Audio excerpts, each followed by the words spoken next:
All right. I think the last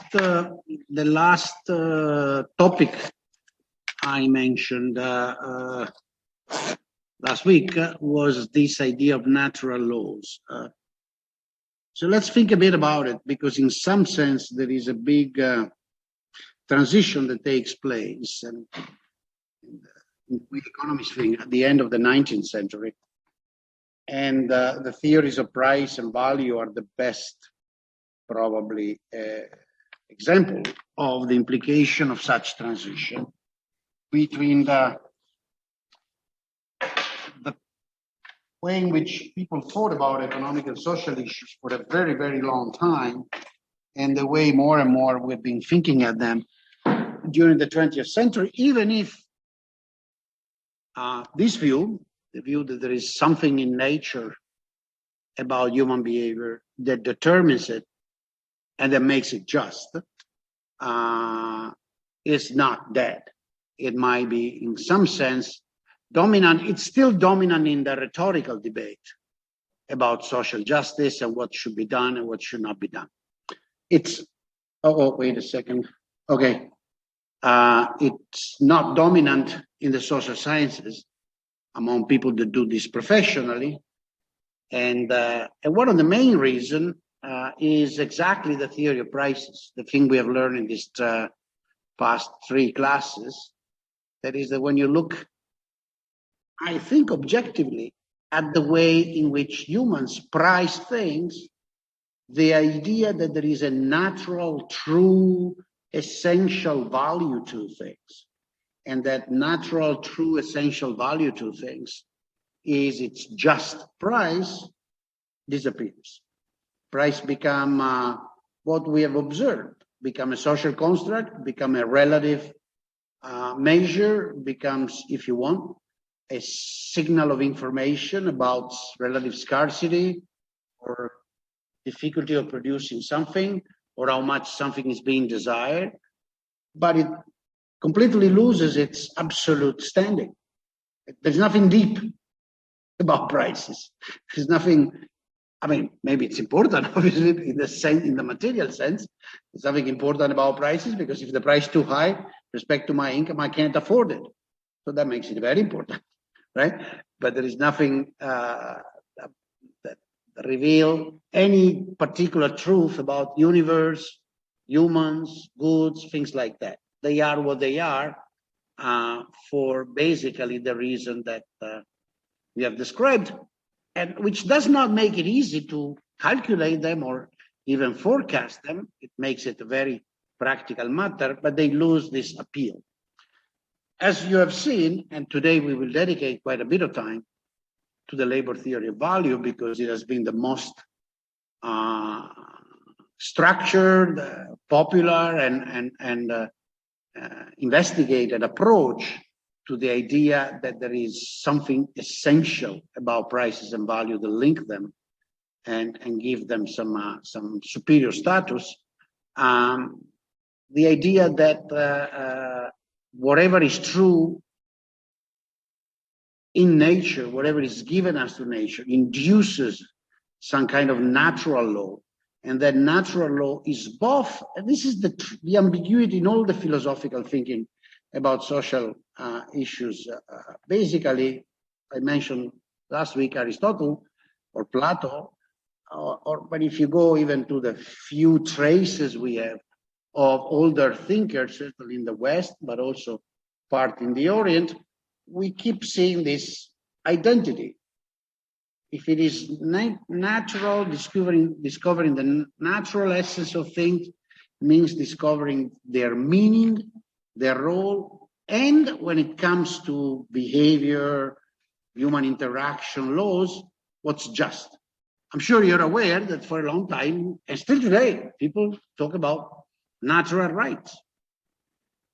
Now, this is not in a course in the philosophy of law, so I will not get into that, but it's, if you, just by yourself, think a bit about it, you realize that the whole theory of natural rights is the product of a strange confusion between humans evolving sentiments or conception of what we ought to have, or what belongs to us by the pure fact that we exist as human, okay?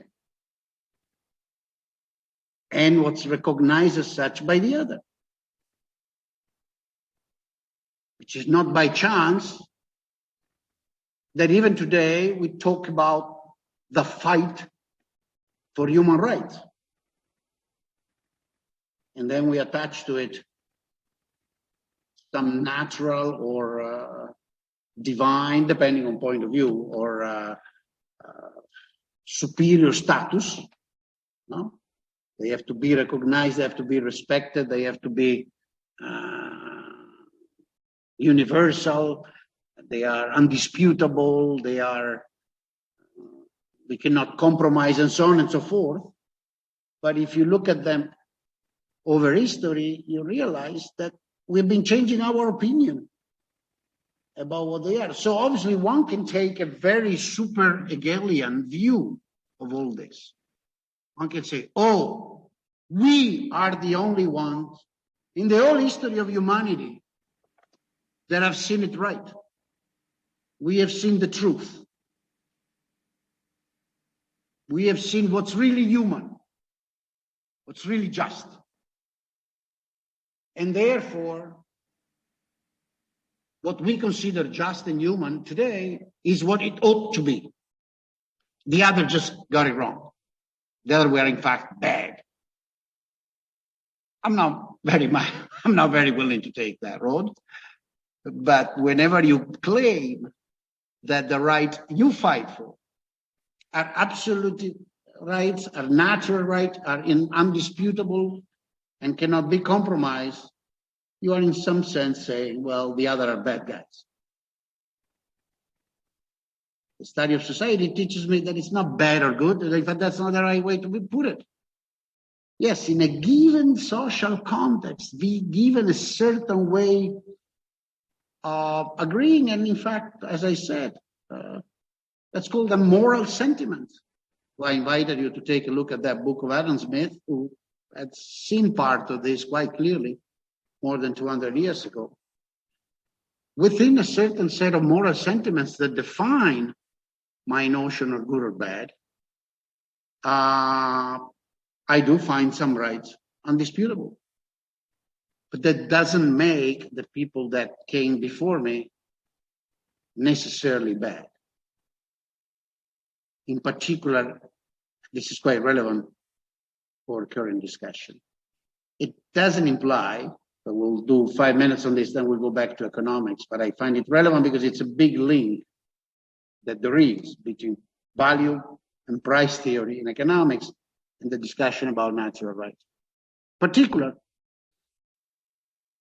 the idea that we can pass moral judgment on action taken in the past, especially in the far past, when other sets of moral sentiments were dominant, and decide that those guys were bad, I find it a bit outrageous. And just to be very practical, Columbus Day, yesterday was Columbus Day in the United States. Columbus Day was neither a criminal nor a hero. It was just a guy that lived in the 15th century and did what in the 15th century was part of the moral sentiments. And apart from the fact, let me say that, and I hope there is somebody that listens to me and I'll record this, that there is a huge degree of hypocrisy in establishing a causal nexus between Columbus and the extermination of Native Americans. But even if there was, which there was not, as I will say in a moment, as very elementary historical fact that American friends, North American friends tend to forget about who exterminated the Indians, actually. Even if there was, singling out Columbus as the bad guy on the basis of what our moral sentiments are now is just an exercise in arrogant ideology that makes no much sense. Now, you wanted to say something, so before explaining why it's quite clear historically that if we really want to blame somebody for the extermination of India, we should blame the Pilgrim Fathers. And the day we should be complaining, and the day we should be rallying is not Columbus Day, it's Thanksgiving. That's something that Americans intellectuals actually understand very well. They just don't say it publicly. Because it was those guys that killed the Indians after the Indians helped them, or are called the Indians, the Native Americans. Columbus had very little to do with that. Okay, but we'll get to that in a moment. Have you already answered my question? But we have continued discuss. But like when you say that there's a basis, a moral basis, a cultural basis for foundation, like of all our moral values, our natural rights. Then, yeah, you said that there is a continuation and a process. Yeah, that's the reason why the idea of values and exchanges. Well, I think my point is the following: that if we look at the way in which social scientists, in fact, for a long time, philosophers, basically, as you have seen, then as the analytical field became more or less independent from philosophy, we started to call them economists because they did only that before they did other things. But thinkers, humans, thinking about economic activity. Yes, the way in which they thought about prices show quite clearly, first, how important it was for a long time to try to find a natural law behind price. And how they identify the natural law, whatever they thought was the natural law, right? Because as we have seen, we had different views of what the natural law was. But whenever they decided that that was the natural law, they all said, oh, that's just. I mean, the whole thing of usury was about that. There was some natural law being discovered. They made it impossible for money to be productive. And therefore, that's the step, right? Between the natural law and what's just. And therefore, it's unjust, it's unfair, it's sinful to lend money for interest. That was the little machinery. Right? I discover a law, the law is natural, whatever that means. I wonder whoever asked, did you ever thought about this? People get annoyed when I make this joke. It says, oh, it's natural. I said, did you ever see anything that was unnatural? Sort of this thing about natural food. I don't know. What's unnatural? Nothing that exists is unnatural. If you do it, it has to be consistent with nature. I never understood the idea of natural law as separating objects that are natural versus those that are not natural. Every object is natural. This is very natural. If it was not consistent with the laws of nature, we couldn't be able to produce the microphone, or not. So,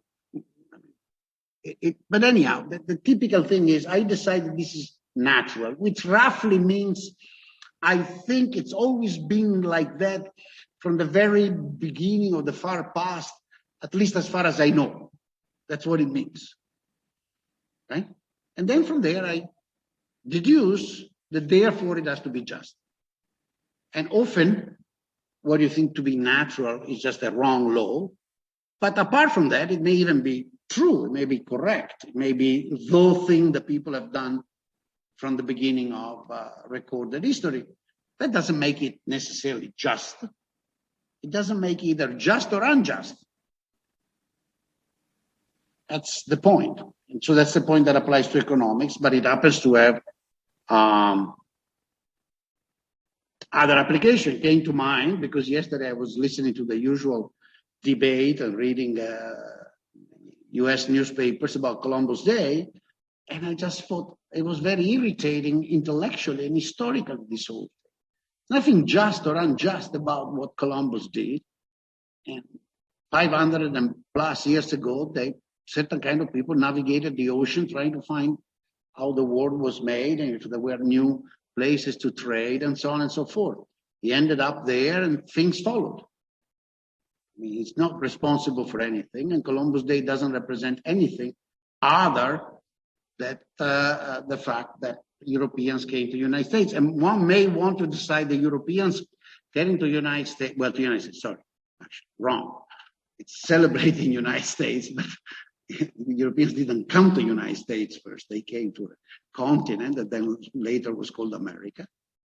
And this is neither wrong nor right. It's just what happened in history. And then there was the polemical part. The people that exterminated the Indians, the American Indians, the American natives, okay, were not very much Columbus and his followers. Yes, the Spaniards eventually did the good part, and so did the Portuguese in Brazil. But in fact, they mostly enslaved the locals, which I'm not saying it's a good thing, but that's what they did.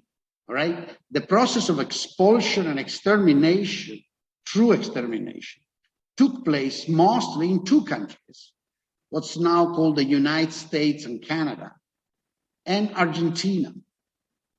In Argentina, they did get rid physically, in the sense of killing them, or very few escaped to Chile in a famous battle pass on the Andes. That's where the extermination and of the Native Americans took place. Okay, and the people that did exterminate the Native American in North America, that is in the United States and Canada, were not the southern people, the people coming from Spain or other things, or the colonies of Mexico, who, I repeat, enslaved them, put them into work, blah, blah, blah, treated them horribly, but did not dispossess them completely of their land and did not kill them. Those that did kill them systematically for 2 centuries were the Yankees and the immigrants that came to the United States. And I'm not passing a moral judgment, but that's what they did. It's a matter of fact. And therefore, the ironic day to complain is Thanksgiving. You know what the origin of Thanksgiving is? Well, the origin of Thanksgiving is the following. The initial settlers from England, from United Kingdom, so-called Pilgrim Fathers, okay? They left England in the 17th century, much later than, and settled in the northern part of the Atlantic coast. Okay? And obviously these were, okay, the reason they left were religious motives. No, the class is about something else, so let's go very, very quick. Point is that when they tried to farm there to survive, they didn't succeed, which is an whole interesting chapter that you should study on the economic history, which is the gigantic amount of agricultural innovation that had to take place in order to colonize and turn the American plains, when I say American, I mean Northern American land into agricultural land. Because you had to adapt the seeds, the animal, the techniques, everything. I mean, different weather, different climate, different soil. And in fact, these guys had a lot of troubles. They had a hard time surviving. Many of them were dying. They were essentially starving.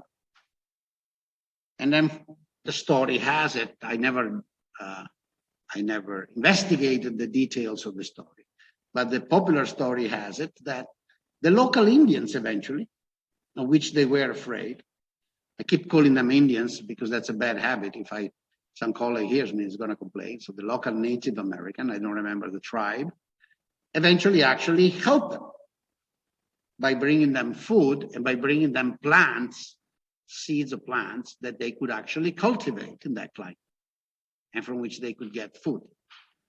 And therefore, that's the celebration. It's the day in which you give thanks, Thanksgiving. Obviously, they interpreted this as a sign of God, of the Holy Spirit, whoever, some superior divinity that took care of them and protected them and blah, blah, blah. But anyhow, the historical fact is that the Native American got them out of troubles and in a way or another helped them to settle. A couple of hundred years later, they paid back by expropriating them of their land. So if somebody wants to complain and want to have a day in which we remember that the European going to the Americas meant killing and dispossessing of their lands, the people that lived there before, well, we should use Thanksgiving as a day of protest, not Columbus Day. That's my view. Okay, said that, back to economics. So the idea of natural laws plays a gigantic role in social science, still does. You'll find it in law, but you'll find it in economics. And as you'll see, people kept looking for the natural price, the natural value, the true value for centuries, okay? Which implies that there is, that's why the labor theory value is so important, because there has to be, first of all, an explanatory law before you get to the normative law. That's like usury. Usury is prohibited, that's the normative part, because there is an explanation of the way value is created. Right? Value is created by land, value is created by labor, value is created by natural resources, value is created by animals, whatever. But value is not created by money. Money is sterile. That's people kept repeating. Because money is sterile, it cannot produce anything. So the fact that I give you money, that I lend you money, does not make you richer. Hence, I should not ask for interest. You see the mechanism? There is an explanatory law that explains how value is created, and then there is a normative law that says you cannot charge interest. Follow me? One thing I'm noticing is that we have lost our foreign friends. That's too bad. They were here the first week, but then maybe my English was not good enough. And now I have the impression that everybody following me is Italian. Or am I wrong? I'm wrong? You're not Italian. All right. We have one foreign friend. That's good. Now, because I noticed that maybe my English now is having the opposite effect, which is to prevent those from asking questions.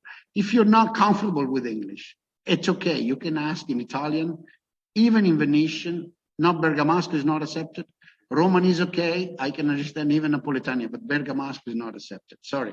Those from Bergamo don't get offended. I just don't understand it. Okay. Then I'll translate into English. I mean, jokes aside, if you have trouble to ask questions in English, ask them in whatever other language you want, and then we'll try to translate. If it is Russian, I'll ask a Russian friend to translate. Okay? All right. So that's the reason why in this last lecture I want to discuss with you carefully the labor theory part. Okay? This is just an extra slide to remember you something that I already said, that there is a metaphysical view beside. Okay, very honestly, I have to be explicit. I don't think there's anything scientific about this. I think this is a residual of the fact that humans have looked always at nature at the beginning with a religious filter. There's a huge literature debating if the religious filter is unavoidable, if our necessity of having a religion and explaining things in terms of essence, metaphysical principles, and blah, blah, blah, is or is not part of natural laws, in the sense that it's a natural, automatic production of the way our brain works, or whatever it is. That is a very interesting literature, which I invite you to in neuroscience, debating that. But be it as it may, the fact is clear. All the explanations of the universe, of nature, of what exists, of what we do, start with some form of religious or pseudo-religion theory that then breaks down in part and in another part survives.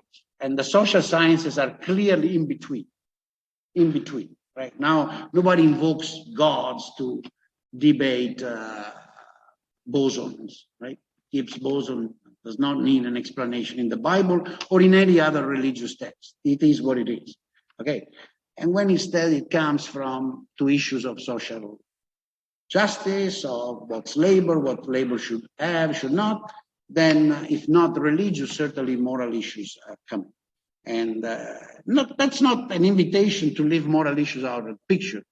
It's an invitation to separate the two and not to think that because I found a rule that certain social phenomena follow, then that rule becomes a source of justice. The two things are independent. There's no essence. So what's the labor theory value? The labor theory value is the last of a long sequence of theories that circulate through Europe, starting in the late 17th century and all through the 18th, that ask this question: what's the essence of value? I already mentioned last class that, in fact, in the commercial areas of Southern Europe, Italy and so on, in particular Italy, but also Spain, people had already started observing that prices were just ratios, that they oscillated, that there was nothing natural about them, and that they were continuously changing, driven by utility and scarcity.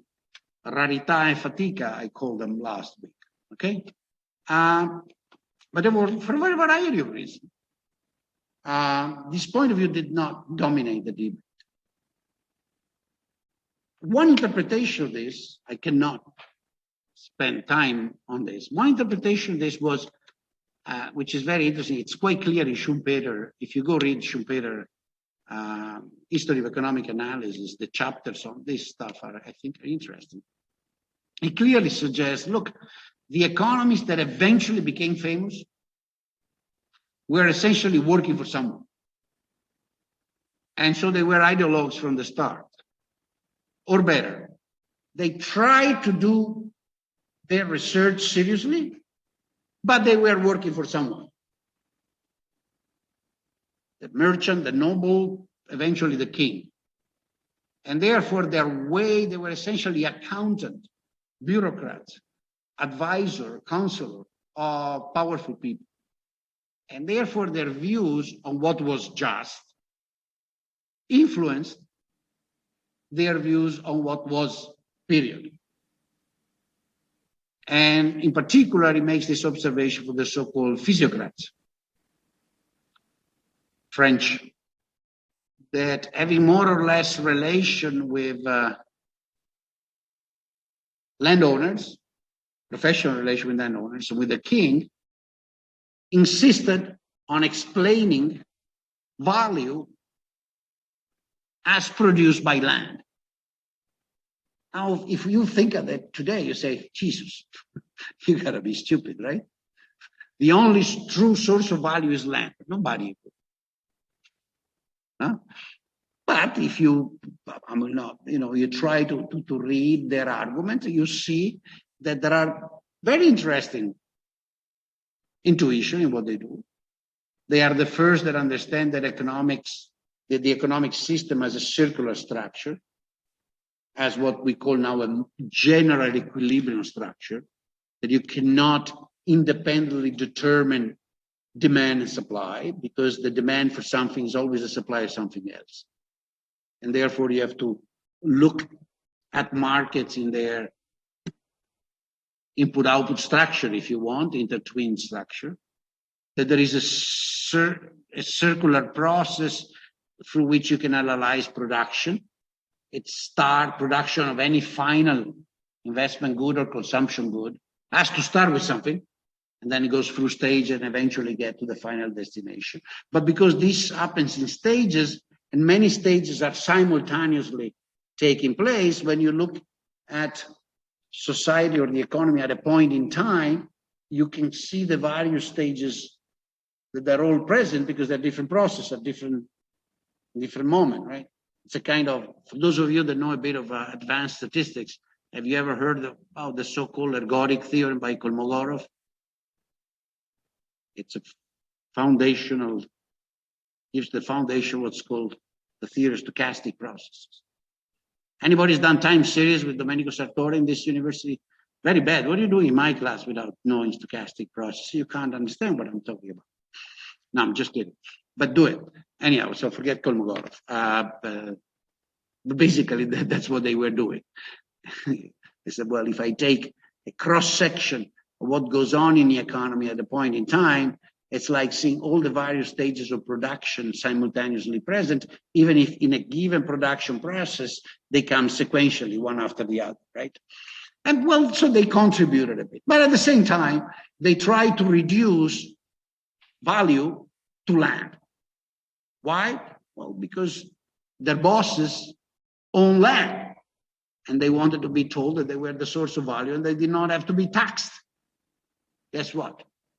You know, things have not changed since. So that was the approach. I'm simplifying a lot because, I mean, there's a historical approach in the course, but it's not a course in the history of economic thought. But that was their view. And so it's kind of natural to realize that once you move to England, where the initial economists, and Smith in particular, were not working for landlords. Ricardo was essentially a banker or a merchant and financier. Smith was a university professor. He had a degree of independence from this and the other interest group, and his observation was a commercial city, very active commercial city. So it's kind of reasonable to think that in the United Kingdom of the middle of the 18th century, when the Industrial Revolution is just starting, but productive activity, artisans, and so on is really growing. Merchants are growing, and the country is going up. One looks around and says, where does value come from? Says, well, it clearly comes from all these people doing a lot of different things.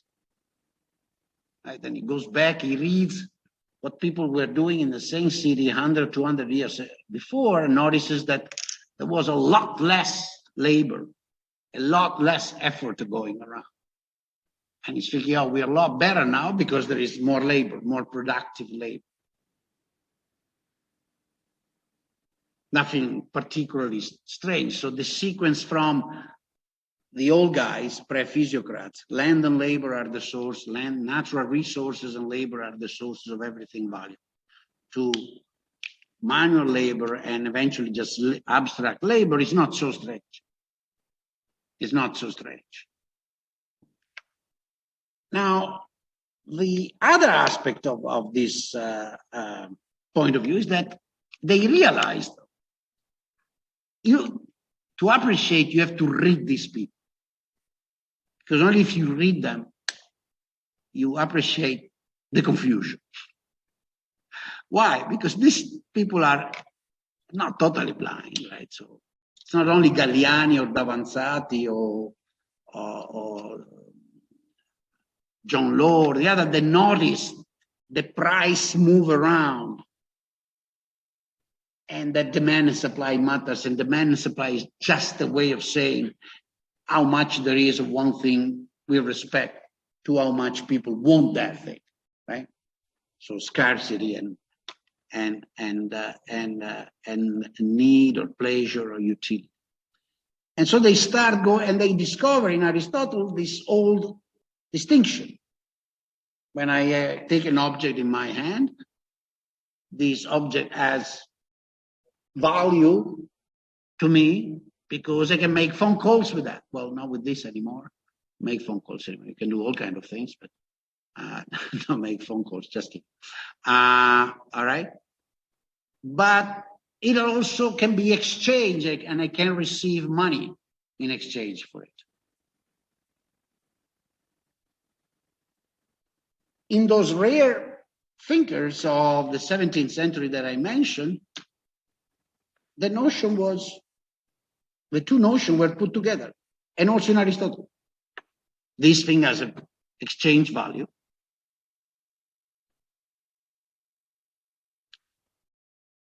Because it has a use value. I buy because I think it's useful to me.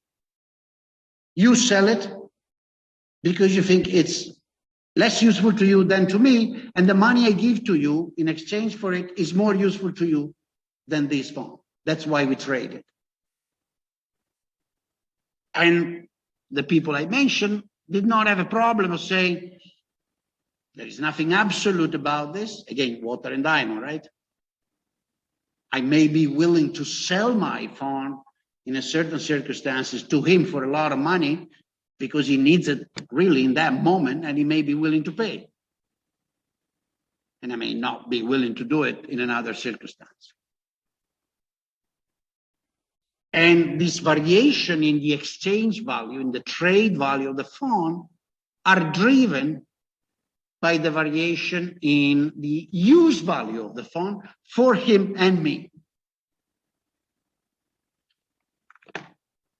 But if you take an essentialist approach, a metaphysical approach, you don't think at me and you don't think at you. You think at the object. And you say, what's the essential feature of this object that gives it such and such a value? It's obvious that if you don't focus on the traders, but you focus on the object, then the object is one. And it's always the same object. Well, it ages, but forget about that. Okay? A cow is a cow is a cow. A bushels, as they call it, of grain is a bushels of grain, no matter what. And a gallon of water is a gallon of water. Right?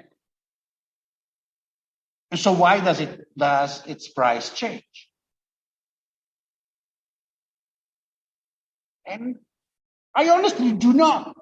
I mean, I wish, and I've read these guys many times, and I wonder why they have to create this bifurcation, this dichotomy between use value and exchange value. Why they cannot immediately put it together? Why do they search for a way of putting those things together, but don't succeed, and eventually go searching for the exchange value somewhere else? Not clear. That's why I say, if you want to appreciate the conflict, you have to read. Read a few pages, but read them.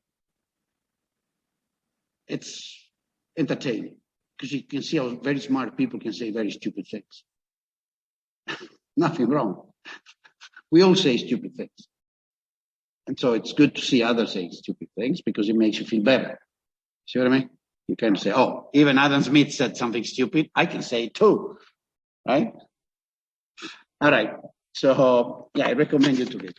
The logical process is the one that is most clear in Marx. From this point of view, on the theory of price and value, Marx is the best classical, and in some sense the most coherent, and in some sense the one that, because of the particular use that he wants to put his scientific inquiry to, realizes that there is a problem. Okay? Wait, I spent my afternoon changing this away. Sorry. This was supposed to have something else here.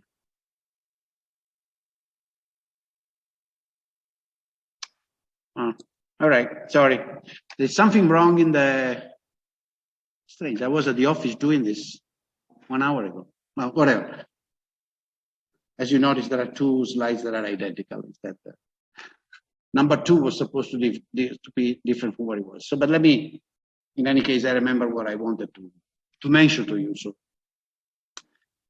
So the point to say it, even if Smith and Ricardo and Malthus go over and over and over this labor theory of value a lot more than Marx does, or at least before him. Then he takes it for a particular use, which I'll discuss in a moment. There was supposed to be transformation. Those 2 lines there, Marx tries to solve the puzzle, and transformation part was supposed to be in the other slide. And we'll see how he fails, and his failure reveals the problem in some sense. But the older guys, they say, well, there has to be an exchange among equal in the moment in which there is an exchange. Which means the 2 things that I exchange, one for the other, must have something equal in them. And you see, that's where the mistake is. I have no problem to say this is a mistake. You see what I mean? If I exchange this for this, that is, if you give me a bottle of water, say the other day that I wanted water, right? If somebody had offered me a bottle of water, I would have given maybe not the sell, but something that has a market price higher than the bottle of water. Right? Now, the fact that in that moment I would have traded, say, the bottle of water for a sandwich, okay? Did that require that the bottle of water and the sandwich had the same intrinsic value? No. But that's typically the approach that the classical thinkers, those that have a labor theory of value, might take. They must be exchanging, the two goods get exchanged, it must be an exchange of equal.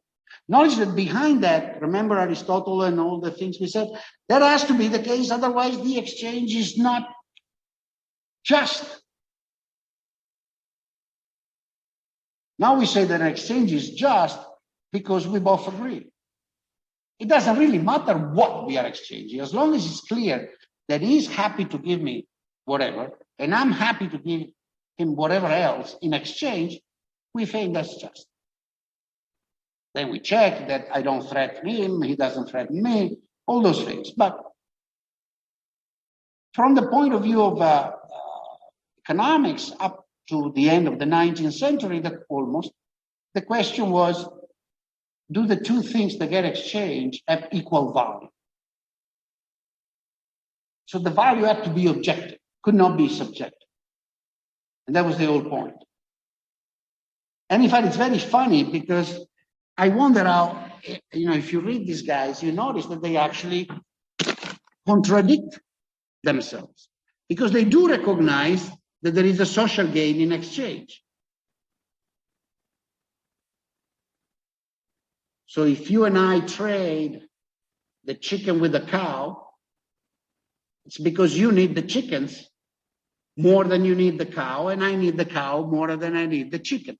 So we are in some sense both better off.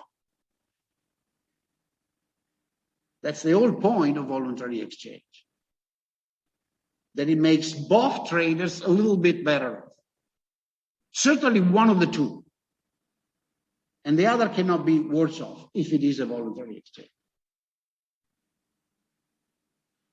Whereas if you assume that whenever there is exchange, the two objects being exchanged have the equal value, then where is the gain? Follow me or not? If there was something very strongly Marxist here, I would say, Boldrin, this is propaganda for the market. Sorry, it's not. I don't see where it doesn't have to be the market if you want. I mean, exchange, as long as there is exchange that we can possibly define as voluntary, we must be both better off after the exchange, which means we are not exchanging something of equal value. Funny enough, you are giving me something that for you is less valuable than the thing I give you. And I'm doing the opposite. I'm giving you something that for me is less valuable than the thing you're giving. Anybody that has ever been in a market knows that that's the thing. One of the most amusing days of my life was in the bazaar of Istanbul, about almost 20 years ago. I spent a whole day with my son. I was trying to teach him, he was young, what bargaining means. Bargaining for a Persian carpet in a Persian carpet store. It was very nice. We smoked a lot, drank a gigantic amount of tea, chatted about everything, and eventually I went away with the carpet I had targeted at the beginning, even if I pretended to want a dozen of other target carpets. Meanwhile, I stayed there for 10 hours at 1/11 of the initial asking price. That is, I paid about 9% of what he was asking. And then we went out and commented. I had made friend with the guy. We went to dinner, and he said, it was very nice because he says, you made a good deal. I said, you too? Yeah, but not so good that I could have made. I says, what? If a Japanese had come in, I would have sold him at 10 times the price. I said, but the Japanese did not come in. It was just me in the store today, and I bought it for what it was worth to me. And you sold it because you thought the money I was giving you was worth more than keeping the carpet, and the Japanese was not coming in. You see? He was happy, I was happy, we went to dinner together, in fact, and then we didn't drink tea, we drank something else. All right? He was a nice guy. We had a lot of fun. I learned a lot about carpets all day. It must have been 10 in the morning, we left at like 8 p.m. Okay? I'm sure everybody has something like that, some experience of this kind. And if you don't have it now, you will have it in the future, right? Now, this does not mean, this is not to be interpreted as some apology of markets and bullshit like that. Markets are always perfect, markets are fantastic, everything is always right. No. It's just that whenever markets are decently working in those specific markets, those that decently work, there are many that don't decently work, but this is not a matter for this course. If you do health economics, you will discover that quite clearly. Many markets there don't work, and there is no way of making them work. But when they work, the point is the points of view of the two parts, not the essential price of the phone. Okay? And the point of the labor theory of value was that there had to be an essential price because the exchange had to be among equals. That's the key things in the natural law. It had to be among equals, equal objects. And then because they were also aware that obviously this was not the case, that's also the other interesting part. These guys were aware that that was not the case. Smith in particular, but also Ricardo, they're very clear that that's not the case. The guy goes to the market, notices the prices change continuously. Right? And because it's the same eggs that are sold every day, it's the same beer, it's the same pork, it cannot be that the labor content of that pork changes daily. And so they start having this double theory, right? Which you don't understand. I mean, I don't understand anymore. Even in the old days, I thought it was convincing, according to which there is the day-by-day market price.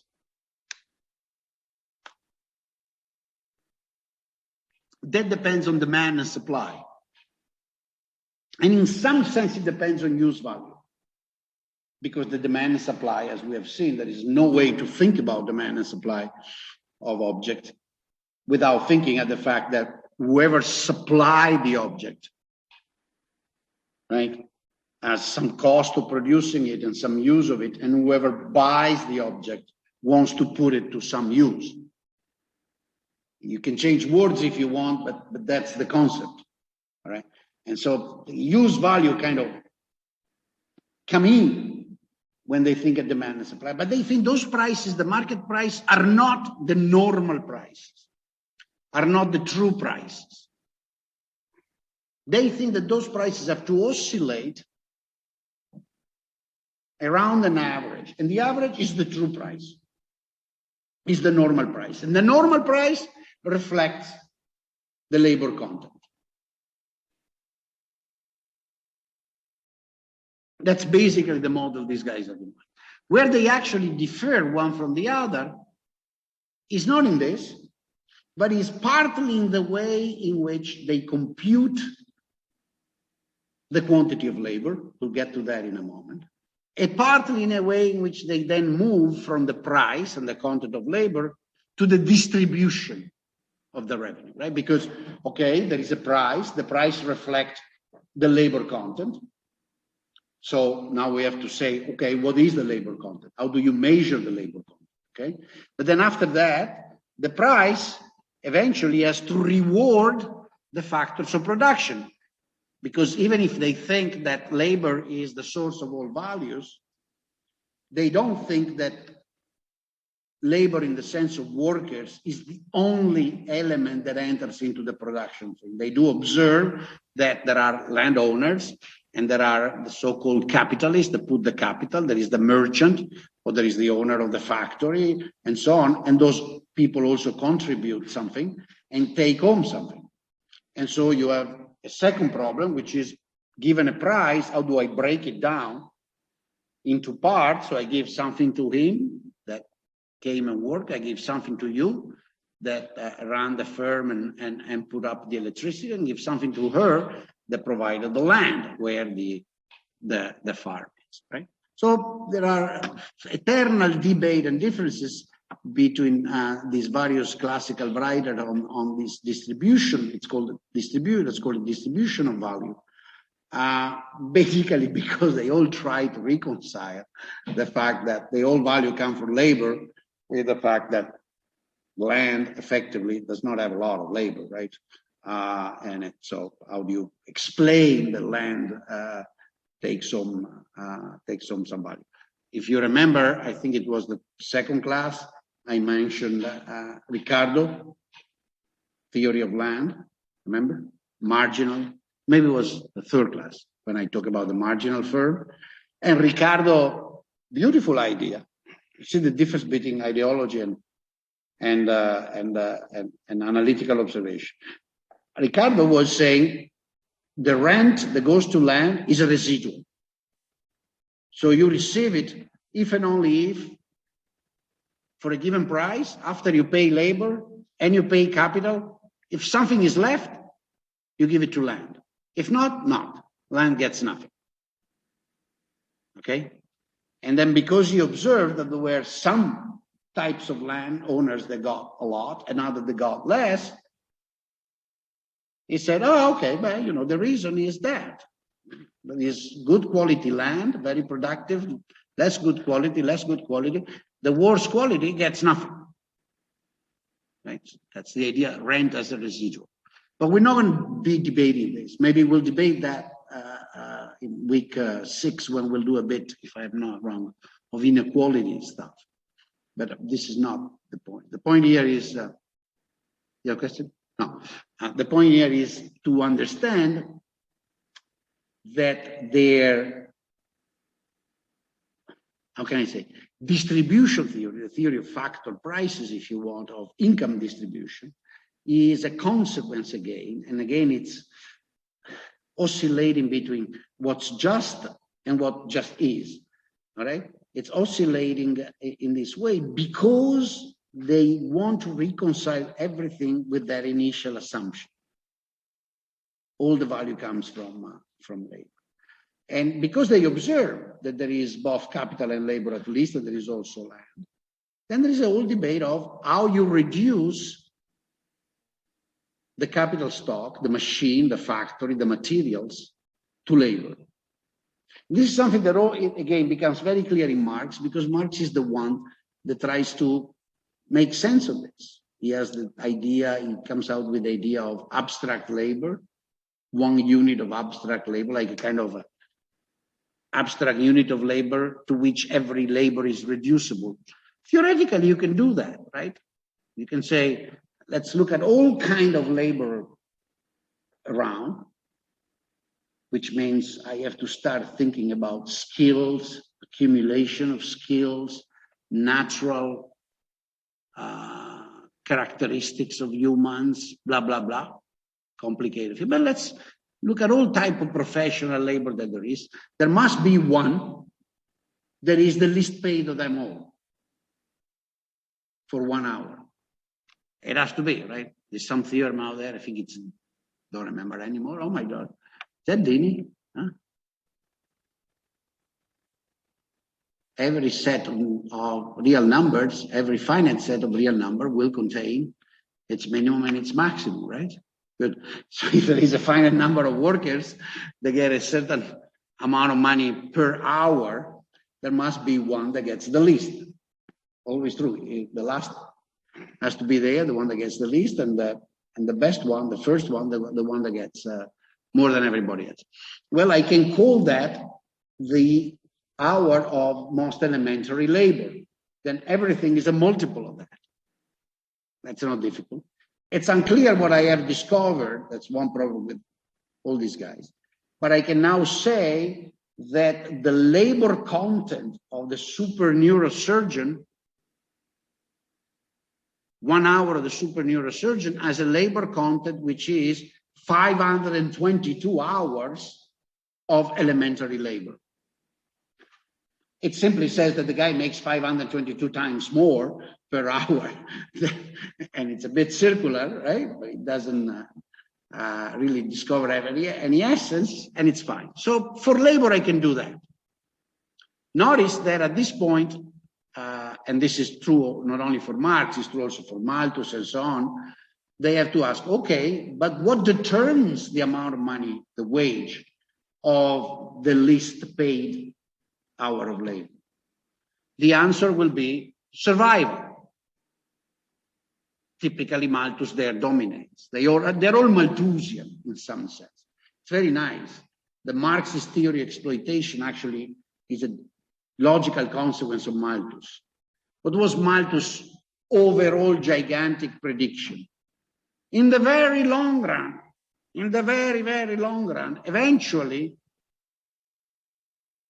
the ratio between number of humans, amount of land, and productivity is such that an hour of work of every human will produce just about the resources needed for survival that define the subsistence wage. Here, the thing I want you to appreciate is how interesting it is the way we think about things. These guys had observed the world going in a certain way in the century before. And the world had gone in a certain way in which they observed very little economic growth, mostly due to commerce.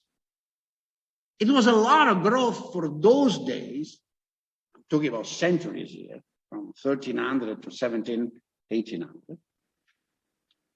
But it's little growth compared to what you have seen during the last century. And they had also observed that in the agricultural sector that occupied 70% of the population still or more, 80% in some countries, there had been these long swings when the population went down in the agricultural sector because of typically diseases, the plague, whatever it's said. Then the number of workers available was reduced and their wage went up. But then the population recovered, it increased, the supply of labor on the land increased, and this tended to reduce the earnings per person. There is a colleague, many people have documented this, but for those of you that are really curious about economic history, there is this colleague at Department of Economics, University of California, Davis. It's actually a friend of mine. As usual, I forgot the name. It's going to come later. That anyhow has spent most of his career studying this. And it's very nice to see how the real wages in the countryside of England go up and down with population. So the Malthus observed this and he decided that he had to make a law. The law was wrong.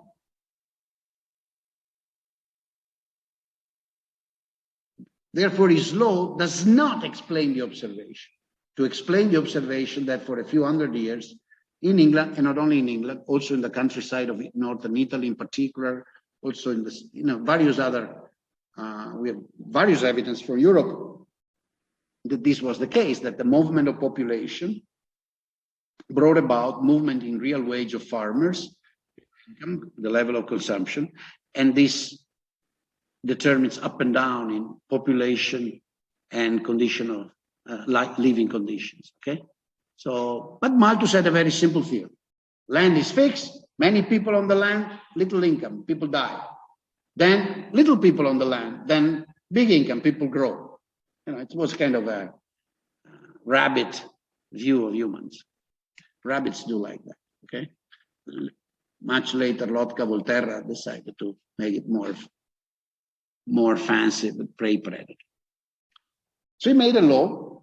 The law was wrong, it doesn't matter.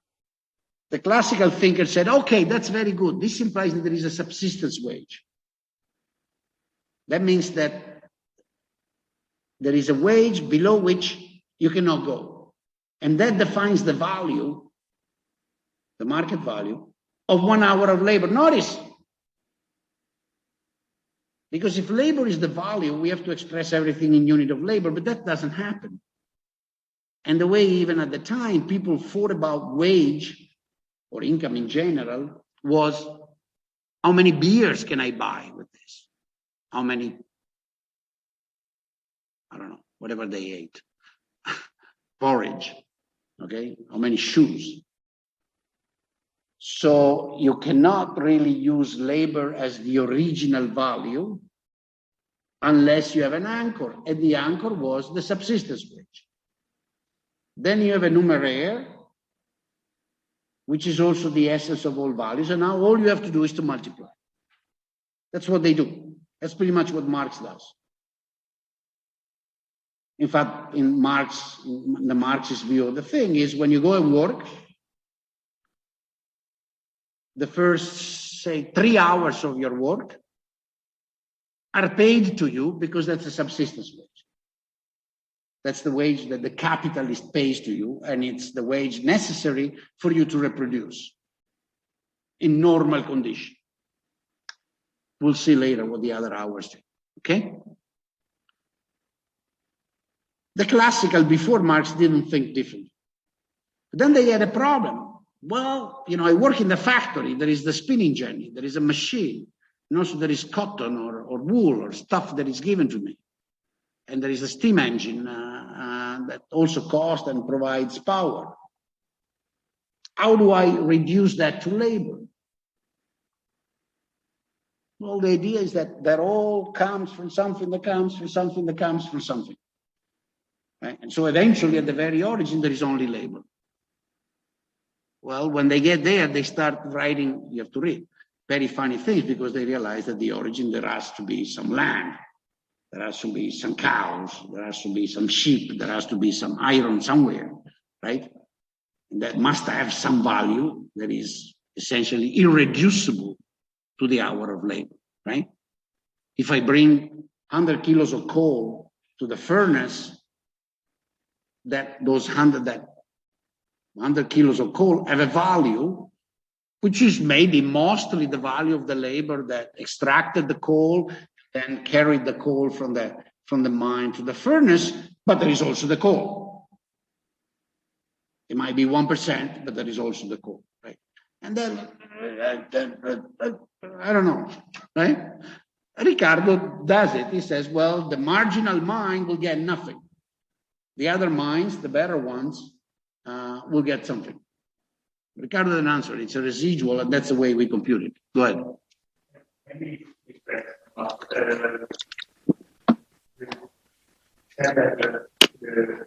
understood that you can improve the value. Yeah, they all understood that. Marx, I think, is the one that debates better than other and makes it clear that eventually he has this, micro unit, fundamental unit of labor, which is the essential starting point. Yes. It means that you can go under a certain value of 1 minute. Right? Yes, you cannot go under that basic hour of subsistence wage. And this can be linked somehow to the actual minimum salary. The minimum salary is supposed to pay.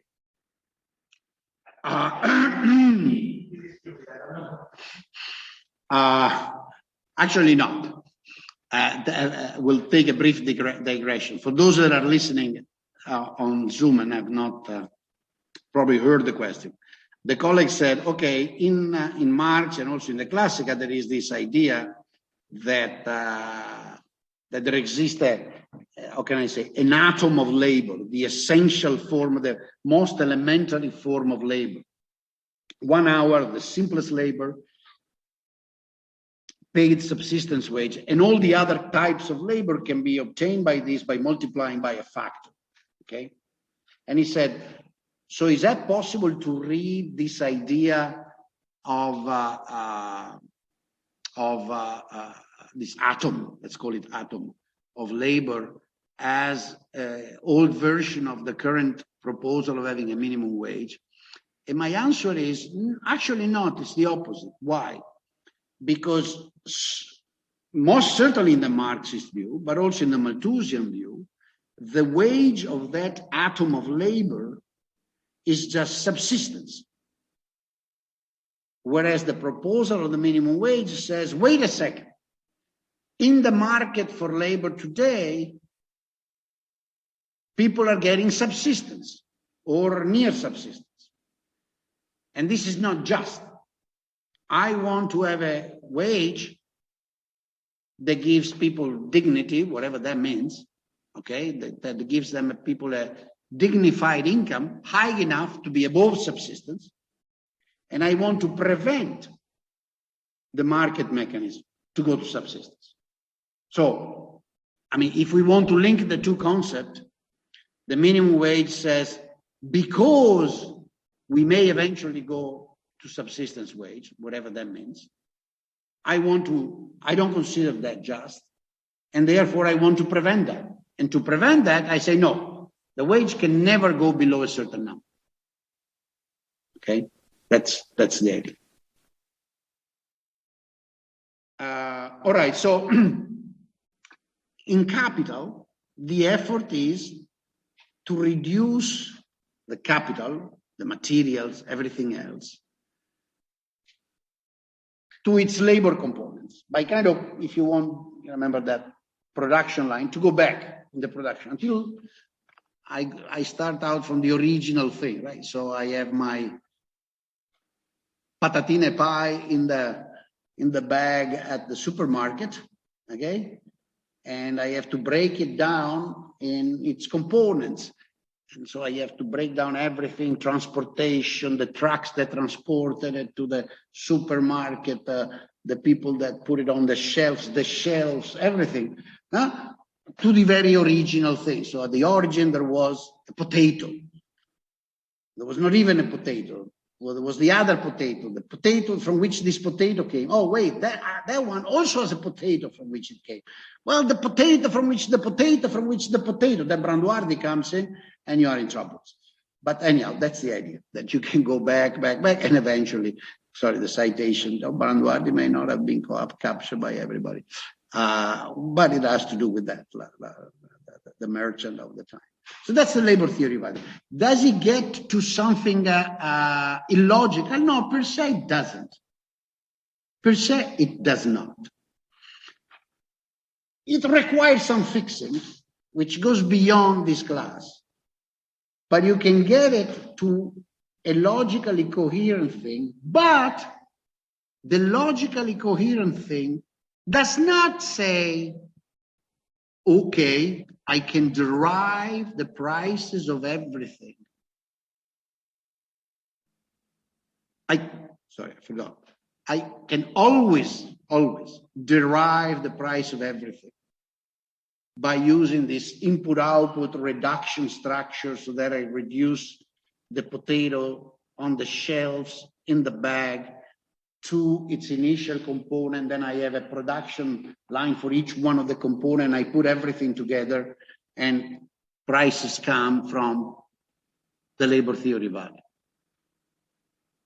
You can do that, but in order to do that, you have to put in so many assumptions that in fact, what is it you get? You get the case we already discussed, which is the case in which price equal cost.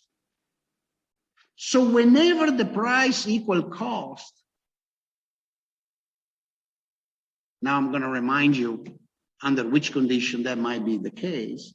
Whenever the market price equal exactly the cost and the social cost correspond to the private cost, then some formulation of the theory of value in the classical sense of Ricardo, by the way, not of Marx, holds. You remember what the price equal cost was. We pointed out that if there is free competition, if there is free entry, if everything that is traded can be produced and therefore augmented or diminished, if there are no fixed factors, no unique factors, and therefore when price is larger than cost. New people come in, producing the thing, and therefore increasing the supply, and therefore reducing the price until it gets equal to cost. And vice versa. When price is less than cost, then people leave, that thing stops being produced, they go do something else, and therefore the price goes up and gets equal to cost. Under these circumstances, there's something called the non-substitution theorem. Other calls it the substitution theorem, but we're getting complicated. Just for your knowledge. So in some special circumstances, yes, we can get that theory to make sense, and we can reduce prices to the labor content of a commodity, where labor is both direct and indirect through its inputs. Now, for those of you that knows a bit of input-output, it's very simple. Have you ever heard about the inverse? No, forget it. I knew that I could not go there. Okay. You need a bit of mathematics to do this. It's a bit of mathematics, nothing special, okay? With a bit of mathematics, it's possible to do this calculation, the potato from which the potato, from which the potato, from which the potato, from which the potato, from which the potato, from which came, all the way to infinity. You say, well, Boldrin, wait a second, minus infinity never existed. Well, let's pretend, okay? So theoretically, it's possible, given a so-called input-output structure, with very many goods being produced by means of themselves, plus labor, to find a particular setting in which I can reduce every good to direct and indirect labor. And then I can say, there you go, prices are proportional to the labor content. But as I said, these are extremely special circumstances. And in particular, there is no Van Gogh in that word. Van Gogh, just to say, therefore, there are not all the cases that we have illustrated. And moreover, there is no time.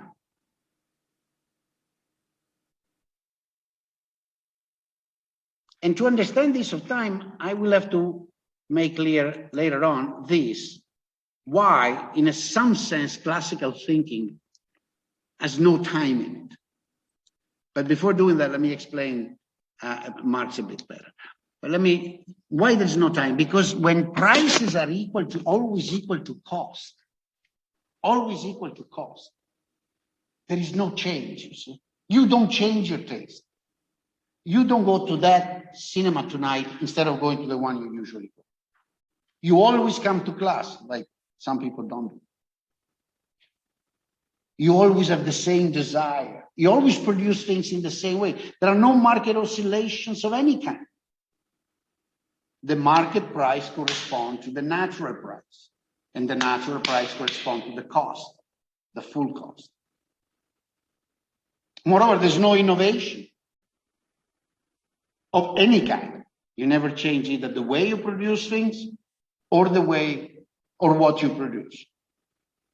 So yes, logically, you can construct that word. It's not very informative.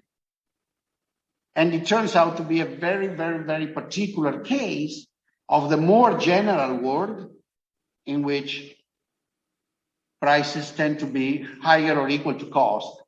And the fact that they're higher or equal to cost depend on free entry, demand, rarity, cost of producing. That's been the conclusion of that line of research sitting on. This is a 1960 book. Okay, let's just give you the idea how robust and long this debate has been. So how important in the mind of people this thing was, of being able to reduce prices to value and value to labor. Okay, for 300 years, basically, fairly smart people have researched and written and thought and elaborated, and they all wanted to find the same solution. Then the people that eventually came to the solution had to admit that yes, it could be true, but it's true in very, very particular circumstances. So as an analytical instrument to understand what goes on out there, it's not that useful. kind of solves a philosophical problem. There exists a world in which it could be true. And it's a special case of the world we live. Marx had given up in another way. Let me try its so-called transformation problem, which is very interesting. So this is the Marx did. Marx accepted the labor theory of value because he thought it was a good way of having a theory of exploitation. Remember that Marx was a very smart guy. And what he was trying to do was to provide a rational scientific idea or explanation of the fact that the organization of production with private property was unjust. Okay? And had to be changed. That was his idea. He wanted to have he insisted that he was being scientific. And so before getting to the point in which he wanted to propose a new way of producing things, of trading and commercing and so on, he had to explain how this system works, the system he called capitalism. Forget about that. His definition of capitalism and the one I gave in class are not the same. Okay? In this case, let's just think of any system of production and distribution where there is private property and where some people work for a salary. Okay? Yeah, very, very common and very frequent, but that's what he studies.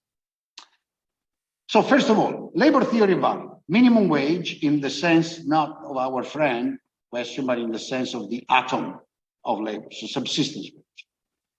Marx there is very linear. He says, I work 8 hours. In the capitalist system, the first 4 hours are to pay my wage, which is the subsistence wage. The other 4 hours, I work for the owner of the factory, for the capitalist. He doesn't pay me for those 4 hours.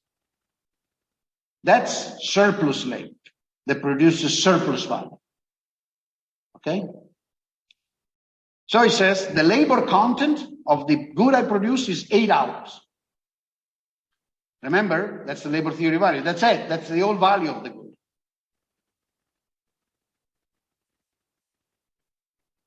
Its price has to reflect that value. Half of that value goes to me, the worker. Half of that value is taken away by the capitalist. But, he says, this is, remember, it's the metaphysics view, the whole story. This is what you see, and then there is the essence. Marx was totally into it. He said, well, that's what it really happens. That's what happens under the skin. But above the skin, something else happened. God, I'm late.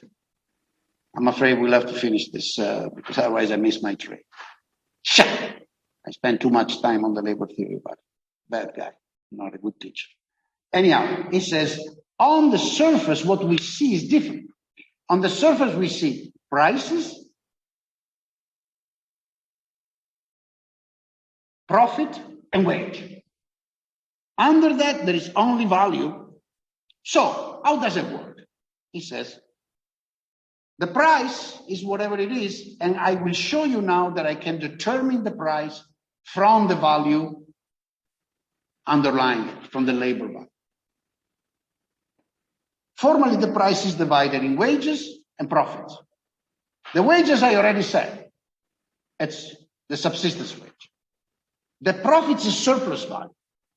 But the profit in the capitalist system is proportional to the capital invested. Right? Because he accepts, and that's very funny, the idea of free competition, and therefore he says profits are more or less, you see again steady state, a common percentage of the capital invested in the industry. So if you make shoes and invest 100, you get 10%.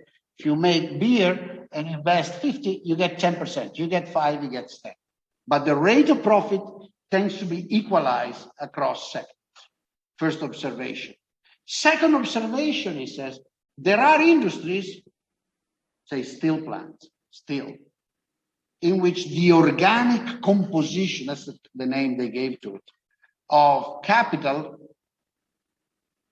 implies a lot of fixed capital, a lot of machines, and little variable capital, labor. Okay? Other in which the opposite is true. A lot of labor, little capital. And now this creates a problem. Because remember, value comes only from labor. So in the industry in which there is a lot of labor, there's a lot of value. And there is a lot of surplus. In the industry in which there is very little labor, imagine these days, robot everywhere and one worker, there is very little surplus. Because there is very little exploitation. There's only one guy to be exploited. They're all paid. Labor wages are equalized across industries. That's the other thing he wants to hold true. How can I possibly have in this situation equal profits rate in the two industries if the degree of exploitation is so different? You see what I mean? There is an industry that uses a lot of workers, and therefore there is a lot of exploitation. There is another one that uses very little workers and very little exploitation. But the two surpluses have to be proportional to the total capital of the two industries, and the total capital could be the same. It doesn't work. He tried to solve it. We'll discuss it briefly Thursday because I think it's very interesting before we get into the theory of money. So I'll take 15 minutes Thursday to discuss this. He calls it the transformation problem. He had this beautiful idea. It just didn't work. It was a beautiful idea, you see, but as usual, wrong. Science is full of beautiful ideas that eventually turn out to be wrong. This is strictly mathematical wrong, but it's fantastic. His followers went on for decades trying to find the mathematics to prove it. Because this could be stated mathematically, very clearly, with matrices. And the idea was beautiful. There is surplus, every industry gives some surplus. We put it all in a container. So we have a container of social surplus, and then we have to transfer into another container. That's social profit. Surplus and profit have to be the same, because remember, profits come from exploitation, only surplus labor. They have nothing to do with the contribution, they have nothing. So the total value of profit has to be equal to the total value of surplus labor. And I have to find a way in which prices redistribute this value under two constraints. One, total surplus equal total profit. Two, the rate of profit is identical across industries. Impossible. That's it. But thinking about it could be useful. So we'll spend another 10 minutes on this. If you want, you go to Wikipedia, you write transformation problem, and you'll find a first description. It's a bit mathematical, but it's not very complex. We'll do it better. Thursday, apologies for cutting it but I am running, unfortunately, a bit late. My fault. I spoke too much before. All right. Thank you.